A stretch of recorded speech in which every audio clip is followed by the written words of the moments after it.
Breeding in Axie Infinity has been something that I was really interested in from the start, but I knew the barrier to entry was really high. Breeding a lot and with also great genetics is pretty challenging. But I've started the breeding process with one of my friends, and we're going to talk about the breeds that we've made and what you should know before doing so. Welcome in everyone, my name is Andy and I appreciate you taking some time out of your day to come and listen to another video on the channel. Breeding on Axie Infinity has become a lot more popular over the recent months. More and more people are doing it to set up scholarships, to earn return on their investment, and also to build infinite loops of breeding Axies over and over and over again, potentially get more energy when they're playing the game, or just to make a return on investment. After doing a ton of research on my own and with my friend, we decided to go in for it. So we have bred our first Axies. We're going to talk about them today, and then when they do hatch, we'll make a video on those and we'll show you exactly what we got, and hopefully it's worked out. Now if we go onto the screen right here, you'll see the two Axies that we bred together,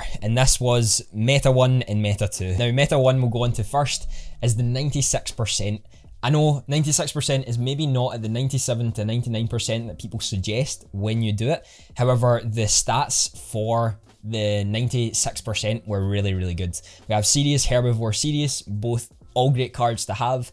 Cactus, Cactus, Cactus, Pumpkin, Pumpkin, Pumpkin, Carrot, Carrot, and Snake Jar. Now Snake Jar isn't great, however the 3.125% chance of getting that, I was happily willing to take the risks. The puppy in R1 doesn't really bother me that much. It doesn't change the cards itself, it just changes the stats of the card. So I wasn't too bothered about puppy being there. Now I paid 0.3499 Ethereum to get this first one. And that is a hefty investment itself, and it was quite a lot. So I am hoping that we get good returns for this. And if we go on to the second one that we bought, this was the 99% one. It was purchased for 0.45 Ethereum, and it has most, if not all, great traits. Now I'm not bothered about Rosebud.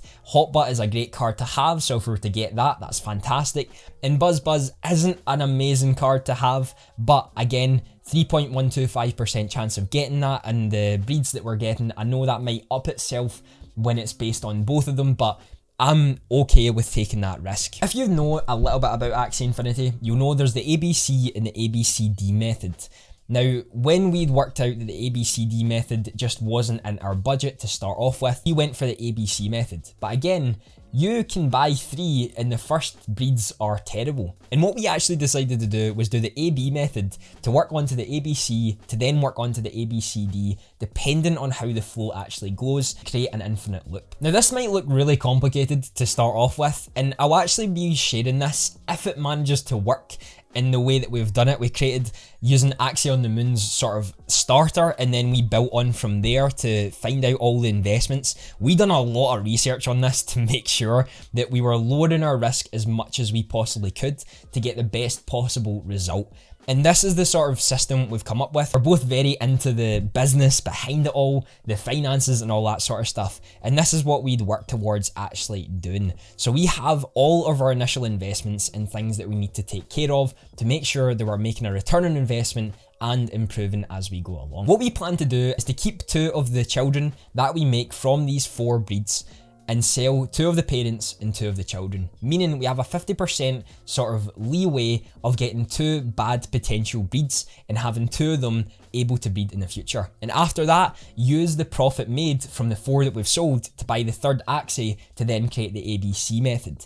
And after breeding those together, over time, we're hoping to get lucky on one of the breeds to then eventually create the ABCD method and grow from there. Of course, this could go completely wrong. I'm going to show you some of the breeds on the breeding simulator of what we could potentially get and why I was willing to take the risk on all of this. So I'll leave a link to the breeding simulator below. This is a great way to actually see what your potentials are to get and what you could potentially come out with if you breed Axies together. So if we take Meta 2 and Meta 1 together, this is where you can really understand what you could potentially get. And if you go to toggle odds here, we can see that Carrot is a 93.75% chance with Hotbutt with a 3.125. And again, the Snake Jar is a chance there, but I was willing to take that bet. Pumpkin, again, there's a Buzz Buzz chance of 3.125%, and after that, everything else seems to be fairly okay, and I was alright with this happening. This was a 96 and a 99%. Now what we can do is we can go into advanced mode and then see a little bit more and get a better understanding of what we could potentially get. We bred these Axies 4 times each, and by doing this, you're able to understand what your average percentage is of getting for the genetics, and if they're actually good to be able to continue your breed and move forward. If we breed these 4 times, we get 91, 94, 94, 91. Now if this is the case, these are okay. They aren't incredible because you're probably wanting between 96 and 99%. What we would do is sell the both 92%, and the profit we would make back to buy a third Axie to then breed with one of these two, as these would both be 95%.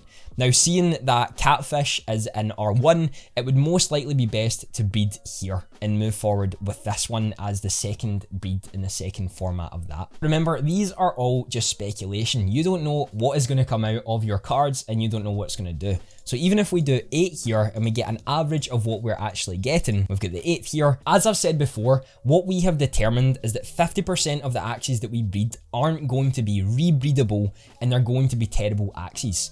So if we look here, and the ones I would take are probably above 95%, that's the ones I would look to breed again. It would be 1, 2, 3, 4, 5, and 6. There would be 6 potential breeds here out of 8 that we could use as potential future breeds. And this is really important to understand, especially when you're wanting to get into breeding, to see what your potentials actually are. What I'd found is that when you go lower than 96%, the chances of getting quite bad Axies really increases. When we were looking to start with ABCD method, we found that the 94% when they were breeding with each other just created wild cards with 70-60% of the genetics. Now that doesn't allow you to continue your cycle and move forward again, and why a lot of the YouTubers are telling you between 97 and 99% are the best route to go. You really do have the best chances to get the best luck in this format and continue to move forward with what you want to do. I've done this quite a few times, probably more than quite a few times with the ones I was searching for in the market. And in the future, I can tell you what I was searching for, what I'm looking for, and how I understood what to buy and what I should buy at that time. So if you like that, be sure to let me know down in the description. If we go for another 8 again, we can see that the last time we done this, we had around 6 out of 8 that could potentially work for future breeds. And this is the 8 times again, just to get a better understanding of the average. Now, if we take this again for the 95% and up, and by the way, what I'm doing is if it's 94.7, I'm adding it up again. Now we have here 1, 2, 3, 4, 5, and 6 again. Now we're getting an average of 6 out of 8 Axies that are the potential to breed. And just a little side note, what I'm going to say is that if you get 100% quality, what I've actually heard is that you should sell the 100% quality to buy a 99%. There's not much difference in 100% and 99%, but there is quite a big difference in price for that. If you do manage to get 100%, then we probably are looking to sell. And I'm going to do this one more time, just to give you a better understanding of what could potentially happen. Again, we're going to go for 8. Last 2 times we've had 6 out of 8 that are worth breeding again. Buy what we actually get, and we'll do it one more time just to see what we could potentially do and what we could use this for. So here we have 1, 2, 3, 4, 5. We have 5 out of 8 this time. And the really good thing is that even if we do get 5 and we still got these genetics with all of them, 91 and 92% are still really good, meaning that you could probably sell them for a bit of a premium, meaning you have more to save and spend on your next round of breeding in the future. This is where we take a look here and understand what we're doing. Again, just a little quick side tip of understanding the costs that it's actually going to be for you if you want to start breeding, and this is 4 times we bred. The cost of the Axies were here. This is what they'd cost for us. The AXS cost a total of $717 for the 16 AXS that you need to breed 4 times. That might be changing in the next few weeks with the season 18 updates. And the SLP cost around $602 to buy on Binance. There's something you have to take into consideration, is that Binance takes a little bit of a fee. I believe it was 0.5 of an AXS, and it was 117 SLP, so you'll have to buy a little bit over that in order to actually transfer them to your MetaMask. And then with MetaMask to your Ronin wallet, again, you're going to get paid gas fees. We paid $15.85 and $16.49 for the gas fees when it came to transferring from MetaMask to to your Ronin, and that's when you can actually start breeding. So there is a lot more cost than people may think originally than just buying it and transferring over.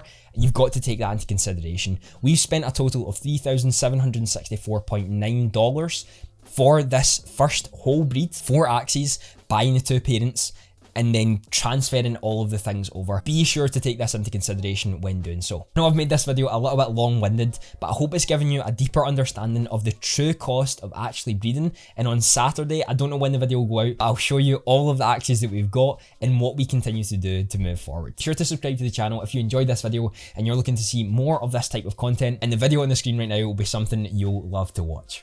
Have a fantastic day.